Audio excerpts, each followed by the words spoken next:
All right, physical change. The only thing that's going to happen is a change in the properties. We're still going to have the same substance. We're going to have the same composition. The changes that occur are at the intermolecular level. Can you give me a really simple example of a physical change? Give me one. Okay, great. Give me another. Ice melting. Ice melting. What else? Those are fine. Okay, I'm going to go with ice melting because I can draw that at the particle level a little better, just for my own perspective. I want us to continue to be thinking about these three different levels and how we can represent things macroscopically, particulately, and symbolically, which is probably what you're most familiar with.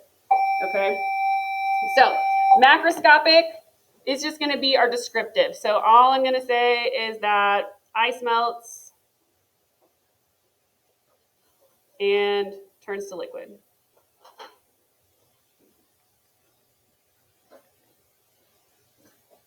Yeah? At the particle level, I'm going to try my best to represent this. Now my magic iPad will make me, hopefully, a square or a rectangle. I guess I don't know if it's actually a square. I'm just going with it, but it'll make my line straight. Okay, things to think about with particle diagrams. We want to make a key. I'm going to use red for oxygen. I'm going to use like gray, I guess, for hydrogen. So I'm going to represent my water. I know we're going to start with a solid, so how do I want to arrange my particles to show that they're a solid? Like in the range, close formation. Yeah, close and organized. So I'm going to show these little water molecules kind of close together, kind of organized. Actually, those are kind of far apart. Let me move these over. Ah!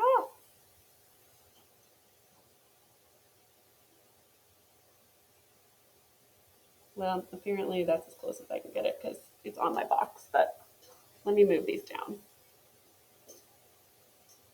Okay. Really, those are going to be repulsive, but I'm not going to worry that much about it. Okay, what's going to happen with the melting at the particle level? Well, it's the intermolecular interactions that change. So as heat is applied, the attractive forces between the particles are going to become weaker, and that's going to cause the particles to move further apart. Right? They'll be able to slip and slide past one another. They're still going to be pretty close together.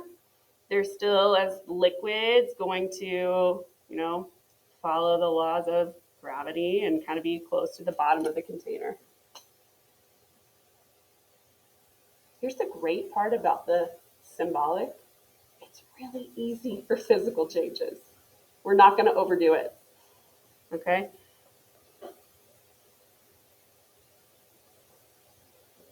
Water as a solid turns into water as a liquid. Somebody asked me before, do we need to show that heat is applied? No. Is that the only way to change a phase? No. But we know for certain that it went from solid to liquid. Okay. Questions? Okay, let's go on to chemical changes. We get a new substance, a new composition with a chemical change. And really, on your claim evidence reasoning, that's the reasoning, is that a new substance formed. That's your proof that a chemical change occurred. Your macroscopic observations really showed you that. So to kind of tie this in, I'm going to use an example from that chemical change lab that we did. Breaking and forming of bonds will occur, intramolecular bonds within the molecule. will occur in a chemical process. Please know that forming bonds releases energy, breaking bonds requires energy. Right? Oftentimes, students have picked up from another class that happens in the opposite order. Okay, but to form a bond, energy is going to be released. To break a bond, energy is required. We did a nice job in the whiteboarding session and in your CERs for the reactions activity on macroscopic evidence of of chemical changes. Formation of a precipitate, change in heat or light, formation of a gas, a change in color. Sometimes you maybe even have an odor that is produced or a sound that is produced. That's your clue that something has changed into something else. Okay, so what I want to do is I want to use a precip formation to just make this really simple in terms of what we're going to draw with our particles. Okay, I want to use a lab, which one? Who had the precip? No, I don't want to do I do want to do the precip. That was the nickel nitrate and sodium hydroxide. Which group had that one? Okay, great. So we're going to use that. Yikes, too far. Our macroscopic observations would be when nickel 2 nitrate and sodium hydroxide are mixed.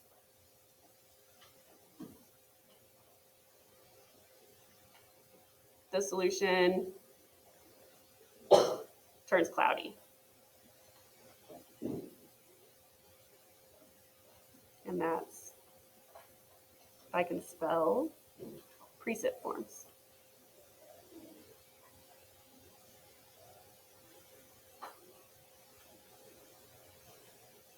When we do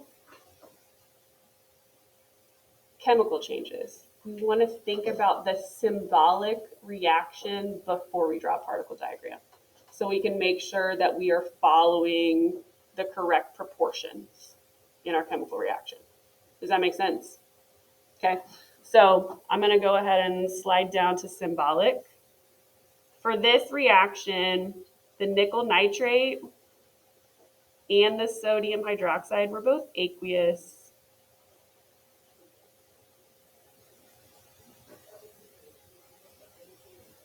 The precipitate that was formed was nickel hydroxide, nickel 2 hydroxide. So they're going to show that as a solid. And then this also formed sodium nitrate, which is aqueous. I'm telling you the physical states of these products. Eventually, we'll use solubility rules to predict those. Is my reaction balanced? Not yet. But good news, I only need a couple coefficients. I need a 2 here and a 2 there. Okay. The physical states are really important for drawing proper particle diagrams. Because if we have ionic compounds that are dissolved and are in their aqueous form, we want to show that ions is dissociated. Okay. I'm going to draw 2 separate boxes for my 2 reactants and then draw 1 box for the product. At least I'm going to try.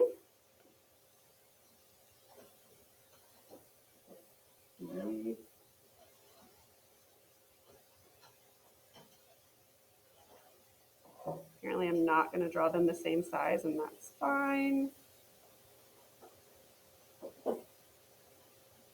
Okay, I want to make a key.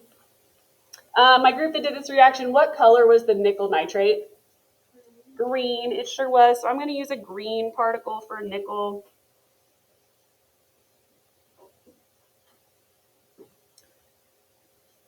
I'm going to use blue for nitrate. Whoops.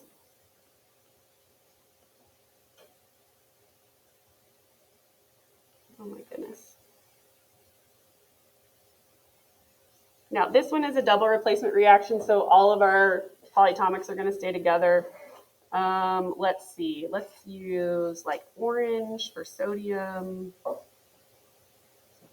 And then maybe like red for hydroxide. Now remember, you don't have to color them, but you do need to show different particles. Okay, you can use different shading techniques.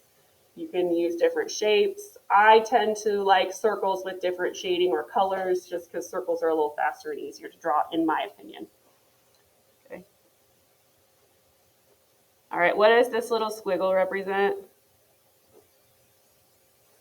Do you think? Liquid, yeah. Okay, so those are really not even very good squiggles, but that's going to show that these are a solution. Okay, it's okay to put some macroscopic pieces with your particulate pictures. So I'm just going to go really simply with this. I'm going to show, let's go two times our reactions worth of particles. That's really a little lower than I normally would do, but I think that's all we need this time around. So let's go 2 nickel nitrates. So I need 2 nickels and 4 nitrates. I'm going to show that these particles are separate because they're dissolved. If I have 2 nickel nitrates, how many sodium hydroxides do I need? To keep with my balanced equation. If I have 2 nickel nitrates, I need to have 4 sodium hydroxides, excuse me. So I'm going to go ahead and show that 4 sodiums, 1, 2, 3, 4 hydroxides. Okay. I'm going to be able to make 2 nickel 2 hydroxides. Since they're solids, where do we want to put them? At the bottom. Yeah. Eventually, if we were to let our beaker or reaction container sit or put it in a centrifuge, those solid particles will go to the bottom. And then we'll still show the sodium nitrate as dissolved. So remember, think about when you're drawing your nickel 2 nitrate, put the nickel in the middle, put the nitrates on the outside because we want to show that there's the attraction between opposite charges. Okay, so I'm going to show 2 nickel nitrates. Or I said nickel nitrate. I meant nickel hydroxide. Nickel 2 hydroxide. Okay, so there's my 2 nickel 2 hydroxides. Because of the number of particles I started out with, how many sodium nitrates do I need to show? 4, right? Because we did double our reaction coefficients. Okay, so that means I'll have 4 dissolved sodiums and 4 dissolved nitrates.